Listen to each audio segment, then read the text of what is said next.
Hi friends, so glad you're back. This is the Yes You Can Draw Club, and I'm Pat Nepley, your master artist, along with you for the ride through all of these club meetings.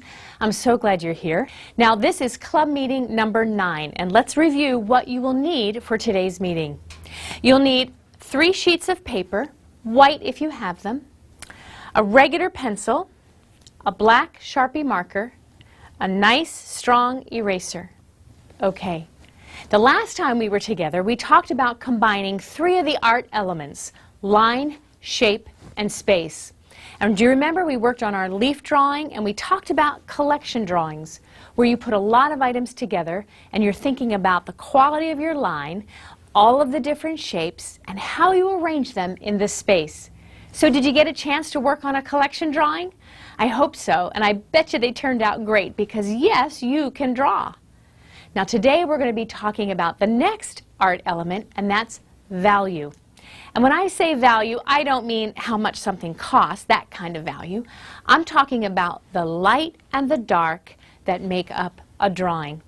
In fact, value is a very important art element, especially when combined with line, shape, and space.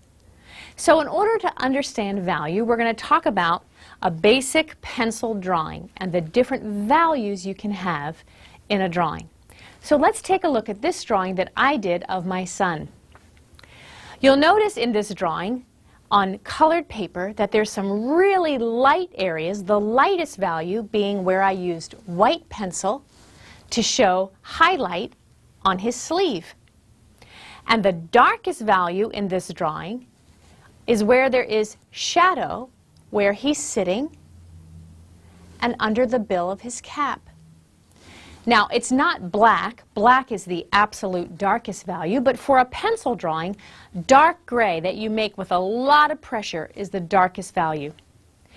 The other values in the drawing are all the shades of gray that make up the drawing. And that's what makes a drawing look real. So it's great to have a good shape and to be defined by a clear line and to arrange it in the space. But in order to make it look real, you need to pay attention to value, the light and the dark that make up a drawing. So, how did I get all of those values with that drawing? I used both very light lines to make a whisper gray and very dark strokes to make the darkest value.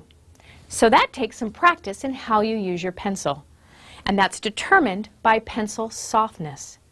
Now let's talk about that. A little history lesson here. If you have a standard number 2 pencil at home, that's kind of a middle-of-the-road pencil. It's good for everything: writing, doing math problems, basic drawing. But there's all kinds of pencils on either side of that pencil. There's some that are very, very hard graphite and some that are very, very soft. Here's how it started. In 19th century England, artists and draftsmen, those who would draw drawings for, say, architecture or to build buildings, they needed to get very fine lines. Now, you can get a fine line by holding your pencil lightly and drawing, but the artists of that time needed to make very fine lines, and they determined that you can do that if the lead is very hard. But what about artists who wanted to be free and to do great drawings that would show up very quickly? They could use charcoal, which gave a very dark line, but it would smudge really easily. So they needed pencil graphite that was soft, that could give them a nice dark line and the ability to shade. So there's all different types of softness and hardness in the graphite point, and that's determined by a combination of letters and numbers. The H stands for hard, the B stands for black, and the number 2 pencil that you're so used to using in school is actually an HB, or medium hard soft. So you can get harder the further up you go in the numbers combined with the letter H. A 2H pencil is harder than the HB, and the 6H pencil is very hard. It's very hard to get a dark line with a 6H because the lead is so hard. Now, up from your standard pencil, you go this way for softness So a 2B pencil would be softer than this pencil, but the 6B is very soft. You can get a really dark mark, and it's kind of smudgy with a nice soft 6B pencil. Now when I did my drawing, I used a standard number 2 pencil, which is an HB, middle of the road, and I used a 4B and a 6B in order to get those really dark values. So the next time you go shopping, I would like you to pick up a softer pencil. So if you already have a number 2, you're kind of at a medium. Pick up something in the Bs, like a 2B or a 4B or a 6B, because we will be using some softer pencil for our next club meeting. Okay, so now we know why pencils are sometimes soft and hard. We're going to do an exercise in understanding value.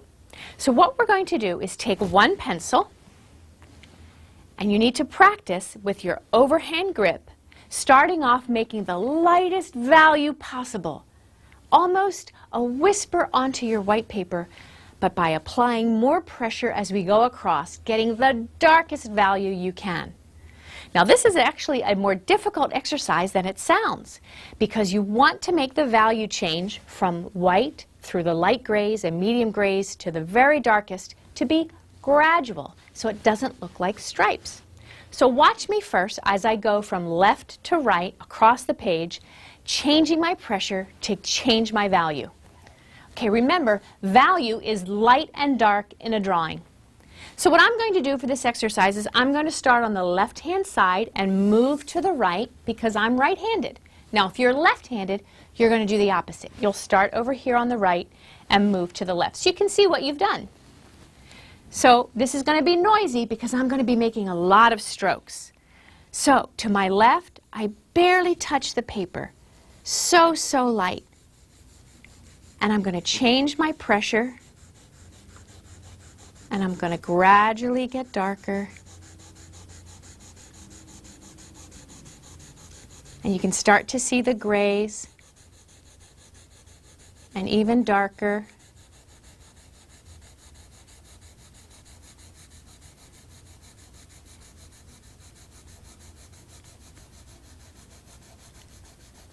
Now I'm pressing as hard as I can.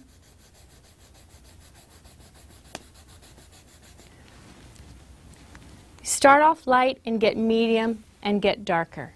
Depending on how soft your pencil is, you'll get a really dark mark.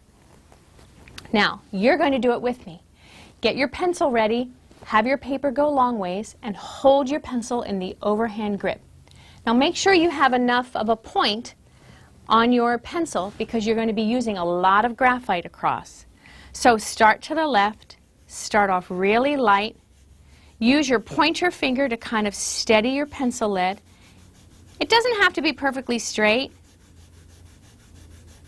We're just doing an exercise so that you can understand the difference in value as you go from the lightest possible value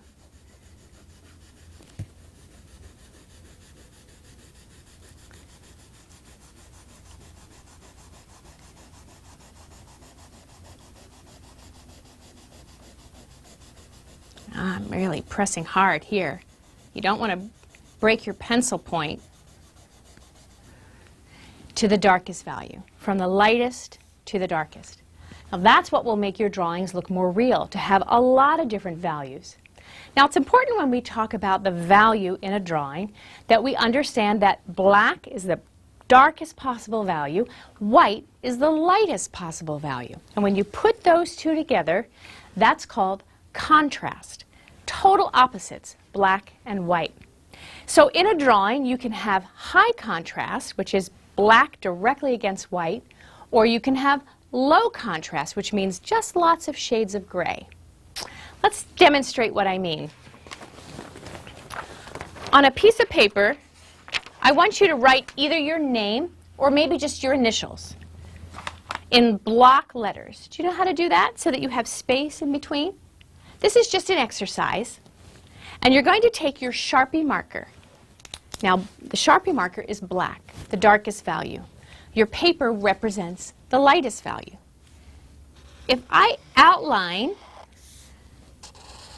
your letters, whether it's initials or your name, you can see that's black against white. Now, if I were to fill this in with my marker, it would be a very dark value against the white of the paper. And so that would be high contrast. So here's what I'd like you to do. Take a few letters of your name or your initials, and I want you to outline the first one in black. Go ahead and do that now. Now with the second letter, I want you to actually fill that in with black. Now mine are pretty big. It will take a long time to fill that in. So I'm just going to outline, but I want you to fill in the second letter so that it's black letter against white. Now that's why when you're reading a book, it's that black type against the white paper makes it so easy to read. It's a little more difficult to read things that are printed on colored paper or even white type on dark paper. So all of our textbooks are black against white. It's high contrast. Now in this third letter, just for fun, in order to show the difference in value, the darkest value black against white, let's just put in some designs of black against white. It could be stripes, it could be dots, maybe a diamond here or there. You're just going to fill it in with designs in black and white. Great. Now your second set, I want you to draw your name or write out your initials, but this time we're going to do low contrast. And that means using a pencil, we're not going to go for the darkest possible value or the white of the paper, but you're going to have subtle contrast because it's different shades of gray. So look at my first letter here. This is a medium tone. The second letter, you can see much lighter pressure. It's a lighter value, lighter shade of gray. And what I did with the third letter is I changed the pressure of my lead so that it's darker value at the bottom and gradually gets lighter and then goes back to increasing pressure to be darker at the top. Again, the value changes. It goes from dark to light because value in a drawing is about how much light and how much dark there is. So black against white would be high contrast and subtle shades of gray is low contrast. Now look at these two drawings by some famous artists. The first one is a portrait by an artist named Alice Neel. Now this was done with a black pen, and you'll notice that it's very high contrast. Black pen, even in the lines of the lady's shirt, against the white paper. Now the second drawing is also a portrait of a woman, but it's by a famous German artist named Albrecht Dürer. And this is a low contrast drawing. It is done with a pencil with several shades of gray, but no really dark values and no really light values. When you compare the two portraits, you'll see that the second portrait feels softer. There's no hard edges or really dark values. So you can determine how you want the viewer to feel about your drawing based on whether it's high contrast or low contrast. Okay, so now we've talked about value being the difference between the darks and the lights in a drawing.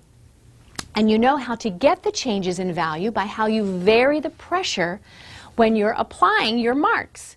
So whether you're holding it in the basic grip or shading in areas with the overhand grip, you should be aware of the different values. Just like in my drawing of Craig, I changed the value to make it look more real. Here's another drawing, which is a value study. Everything is in black, shades of gray, or white. This was done with paint. But you see some really dark values with the shadows of the object. They're the darkest values on the drawing. And this white box in the background is the lightest value. And it's how those values come together. The edges of the box are determined by a dark value against a lighter value. And the shadow created by the bowl is a dark value. So the next time we're together, we're going to be working with value again because it's very valuable to you as an artist.